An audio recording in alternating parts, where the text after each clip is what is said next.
जय श्री राम भाई और बहनों, मेरा नाम निशांत सिंह है। आज हम बात कर रहे हैं मेडिकल एस्ट्रोलॉजी के बारे में। क्या जन्म कुंडली यह बता सकती है कि आप लाइफ लॉन्ग हेल्दी रहेंगे या फिर जीवन में बार बार बीमारियों का सामना करेंगे?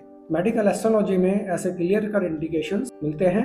जन्म कुंडली देखकर ये बड़ी आसानी से मालूम किया जा सकता है कि लाइफ में कौन सी बीमारियां होंगी, किस समय पर होंगी, उनकी सीवियरिटी क्या होगी और उनकी रिकवरी कैसे होगी।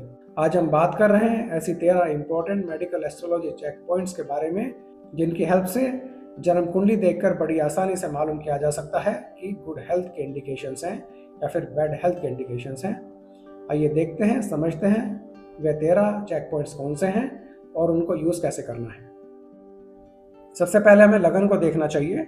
लगन अगर वर्गोत्तम है, यानी कि लगन की राशि और नवांश की राशि सेम है, लगन में बेनिफिक प्लैनेट्स बैठे हैं, जुपिटर बैठा है, वीनस बैठा है या फिर शुक्ल पक्ष का चंद्रमा बैठा है, लगन से जुड़े हुए राजयोग बने हुए हैं या फिर लगन में बेनिफिक दुराधर योग बना हुआ है, यानी कि लगन से एक घर आगे और एक घर पीछे बेनिफिक प्लैनेट्स बैठे हैं, तो ये इंडिकेट करते हैं कि आपकी हेल्थ अच्छी रह सकती है।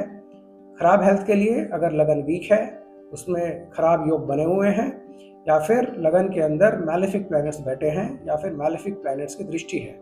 मैलेफिक प्लैनेट जैसे कि मार्स, सैटर्न, राहु या फिर सूर्य, या फिर लगन में कोई नीच ही राशि में प्लैनेट बैठा हुआ है, या फिर लगन से एक हाउस पीछे या फिर एक हाउस आगे कोई मैलेफिक प्लैनेट बैठे हैं, तो ये बैड हेल्थ की तरफ इंडिकेट करते हैं। लगन लॉर्ड को देखना चाहिए। अगर लगन लॉर्ड की प्लेसमेंट अच्छी है, उसकी अवस्था अच्छी है, मित्र राशि में बैठा है, अपनी ही राशि में बैठा है, उच्च का होकर बैठा है, मूल त्रिकोण राशि में बैठा है और उसका 6th और 8th हाउस से कोई कनेक्शन नहीं है, और लगन लॉर्ड के एक घर आगे और एक घर पीछे अगर बेनिफिक प्लैनेट्स हैं, तो ये आपकी गुड हेल्थ को इंडिकेट करते हैं। बैड हेल्थ में अगर लगन लॉर्ड की प्लेसमेंट खराब है, उसकी अवस्था खराब है, शत्रु राशि में बैठा है, पीड़ित होकर बैठा है और 6ठे और 8वें घर से उसका कनेक्शन है और उसका एक घर आगे और उसका एक घर पीछे अगर मैलेफिक प्लैनेट बैठे हैं, सूर्य बैठा है, मंगल बैठा है, शनि बैठा है, राहु बैठा है, तो ये बैड हेल्थ को इंडिकेट करते हैं। नंबर 3, हमें चंद्रमा को देखना चाहिए। अगर चंद्रमा पीड़ित नहीं है, चंद्रमा अच्छी अवस्था में है और चंद्रमा के एक घर आगे और एक घर पीछे बेनिफिक्स हैं, जुपिटर है, वीनस हैं, बेनिफिक प्लैनेट्स हैं, तो ये चंद्रमा के पॉइंट ऑफ व्यू से गुड हेल्थ को इंडिकेट करता है। और बैड हेल्थ में चंद्रमा अगर अफ्लिक्टेड है, पीड़ित है, या फिर चंद्रमा के दोनों तरफ मैलेफिक प्लैनेट्स बैठे हैं, तो ये बैड हेल्थ को इंडिकेट करता है। आपको 3rd, 6th और 11th हाउस देखना चाहिए। 3rd, 6th और 11th में अगर कोई मैलेफिक प्लैनेट बैठा है, तो ये गुड हेल्थ के पॉइंट ऑफ व्यू से अच्छा है। बेनिफिक अगर बैठे हैं तो उसका कोई फायदा नहीं मिलता है। आप इसमें कंफ्यूज ना हो जाएं कि अगर 11th में मैलेफिक प्लैनेट बैठा है और वह 11th हाउस से जुड़े हुए भाव में आपको दिक्कत दे रहा है, आपकी लाइफ में लाभ या फिर ग्रोथ से जुड़ी समस्या है, बड़े भाई से जुड़ी समस्या है, वो सब अपनी जगह पर है, लेकिन मेडिकल एस्ट्रोलॉजी के पॉइंट ऑफ व्यू से, हेल्थ के पॉइंट ऑफ व्यू से मैलेफिक का 11th हाउस में होना अच्छा है।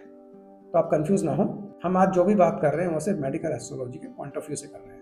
ट्राइन्स में यानी कि 1st, 5th और 9th हाउसेज में अगर बेनिफिक बैठे हैं, शुभकारी प्लैनेट बैठे हैं, वह आपकी गुड हेल्थ के लिए अच्छा है। वहीं पर अगर मैलेफिक बैठे हैं, पापकारी प्लैनेट बैठे हैं, तो यह हेल्थ के लिए अच्छा नहीं है। क्वाड्रेंट 1, 4th, 7th और 10th हाउसेज में अगर बेनिफिक बैठे हैं तो अच्छी हेल्थ को इंडिकेट करते हैं, वहीं पर अगर मैलेफिक बैठे हैं तो खराब हेल्थ को इंडिकेट करते हैं। 8th हाउस में सैटर्न का होना लॉन्ग लाइफ के लिए अच्छा माना जाता है। वहीं पर अगर 8th हाउस में बेनिफिक्स हैं तो उनका शुभ रिजल्ट आपको नहीं मिलता है, they are like wasted there. Number 8, आपको देखना चाहिए कि आपकी राशि का साइन कौन सा है।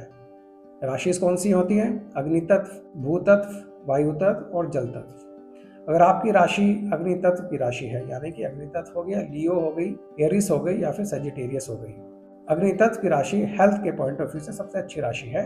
आपका इम्यून सिस्टम अच्छा होता है और अगर आपको कोई बीमारी होती है उसमें रिकवरी भी काफ़ी अच्छी होती है। उसके बाद में भू तत्व की राशि आती है, फिर वायु तत्व की राशि आती है और अंत में जल तत्व। अगर वाटरी साइन की राशि है, यानी कि कैंसर है, स्कॉर्पियो है या फिर पाइसिस है, तो ऐसे में बीमारी लगने के चांसेस ज़्यादा होते हैं और अगर बीमारी लग जाए उसकी रिकवरी भी स्लो होती है। 8th हाउस को चेक करना चाहिए। 8th हाउस का लॉर्ड को चेक करना चाहिए। अगर लॉर्ड स्ट्रांग है, मजबूत है, गुड हेल्थ, और अगर वीक है तो बैड हेल्थ।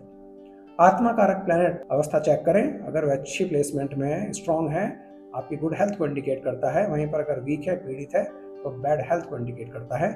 गुलिका और मांडी ये दोनों प्लैनेट हैं जो कि जन्म कुंडली में जहाँ पर भी बैठे होते हैं दिक्कत पैदा करते हैं। लेकिन अगर ये 3rd, 6th और 11th हाउसेज में बैठे हैं तो ये हेल्थ के पॉइंट ऑफ व्यू से बहुत अच्छे हैं।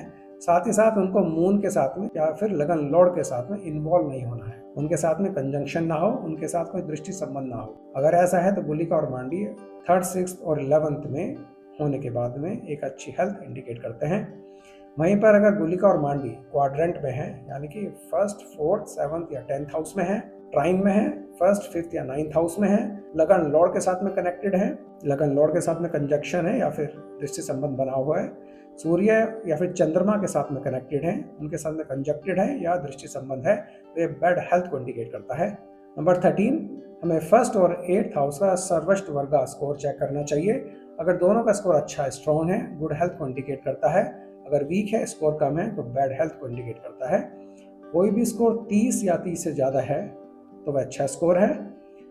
25 और 30 के बीच का स्कोर एवरेज है। 24 और उससे कम का स्कोर खराब है। तो आप इस तरह से ये 13 चेक पॉइंट्स आप चेक करें और देखें कि आपका ओवरऑल हेल्थ की ट्रेजेक्टरी कैसी है, लाइफ में गुड हेल्थ इंडिकेट हो रही है या फिर बैड हेल्थ इंडिकेट हो रही है। आइए एक एग्जाम्पल की हेल्प से समझते हैं कि इसको अप्लाई कैसे करना है। ये एक जन्म कुंडली है, उसका राशि चार्ट है और ये स्कॉर्पियो लगन राशि है और चंद्रमा राशि भी स्कॉर्पियो है।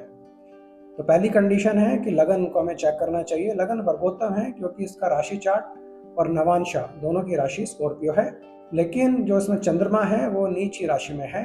तो लगन में आपका नीच ही राशि का चंद्रमा है और लगन के ऊपर कोई बेनिफिक या मेलेफिक एस्पेक्ट नहीं है, इसलिए वर्गोत्तम होने से अच्छी हेल्थ के इंडिकेशन है।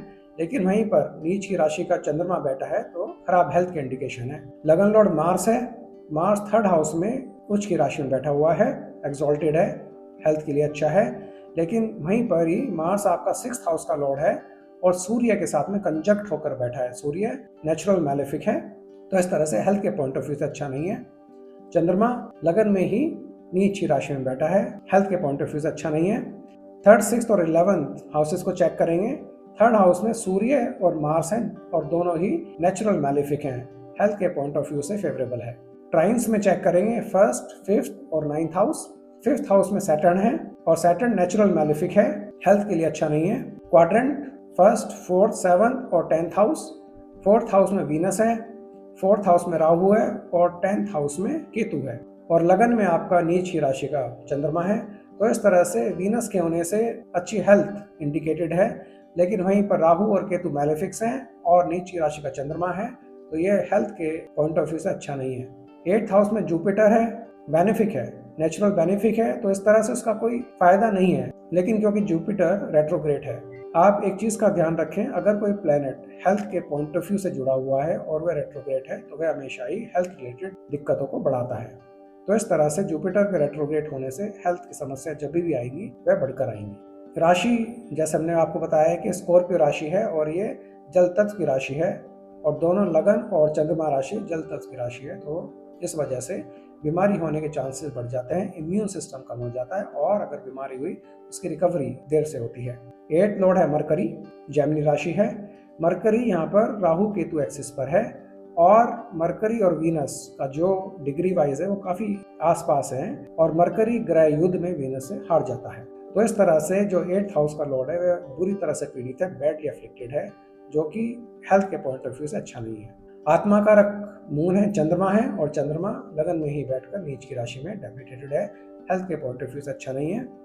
गुलिका और मांडी दोनों ही 2nd हाउस में है, तो हेल्थ पॉइंट ऑफ व्यू से न्यूट्रल है और ऐसे भी स्कोर लगन का 37 है जो कि अच्छा है, वहीं पर 8th हाउस का स्कोर 26 है जो कि एवरेज है। तो अगर आप देखें कि हेल्थ के पॉइंट ऑफ व्यू से लगन का वर्गोत्तम होना, मार्स का एक्सॉल्टेड होना, 3rd, 6th और 11th, 3rd हाउस में सन और मार्स का होना, क्वाड्रेंट 4th हाउस में वीनस का होना, आपका लगन का मजबूत होना, ऐसे भी स्कोर पे 37 होना हेल्थ को सपोर्ट करता है। वहीं पर लगन में ही नीच की राशि का चंद्रमा होना, मार्स का 6th हाउस से कनेक्टेड होना और सूर्य के साथ में कंजक्ट होना, मून का नीच की राशि में होना, ट्राइन 5th हाउस में सैटर्न का होना और क्वाड्रेंट में राहु केतु की एक्सिस का होना, जल तत्व की राशि 8th लॉर्ड मरकरी जो कि राहु केतु एक्सिस पर है और बुरी तरह से पीड़ित है और आत्मा कारक चंद्रमा जो कि डेबिलिटेटेड है। तो इस तरह से बैड हेल्थ के इंडिकेशन ज़्यादा हैं, गुड हेल्थ के इंडिकेशंस कम है। तो ओवरऑल ये कंक्लूजन निकाला जा सकता है कि इस कुंडली में हेल्थ कंसर्न्स लाइफ लॉन्ग रहेंगे। बीमार होने के बाद में जो भी रिकवरी होगी उसमें समय लगेगा, स्लो रिकवरी इंडिकेटेड है। तो अब सवाल उठता है कि लाइफ में कौन सी बीमारियां आएंगी, उनकी सीवियरिटी क्या होगी, उनकी टाइमिंग क्या होगी, कौन सी दशा अंतरदशा में होगी और उनकी रिकवरी कैसे होगी। ये सारे टॉपिक्स हम आगे आने वाले वीडियोस में कवर करेंगे। तो इस तरह से आप कोई भी जन्म कुंडली देखकर ये 13 पॉइंट्स पर चेक करें और आपको उस जन्म कुंडली का ओवरऑल हेल्थ प्रोफाइल बड़ी आसानी से मिल जाएगा कि लाइफ में हेल्थ से जुड़ी समस्या रहेंगी, कंसर्न रहेंगे, ओवरऑल हेल्थी रहेंगे या फिर बीमार होने के इंडिकेशंस हैं। हमारा वीडियो आपको पसंद आया हो तो इसे लाइक कीजिए, अपने दोस्तों के साथ शेयर कीजिए और हमारे चैनल को सब्सक्राइब जरूर कीजिए। बहुत बहुत धन्यवाद।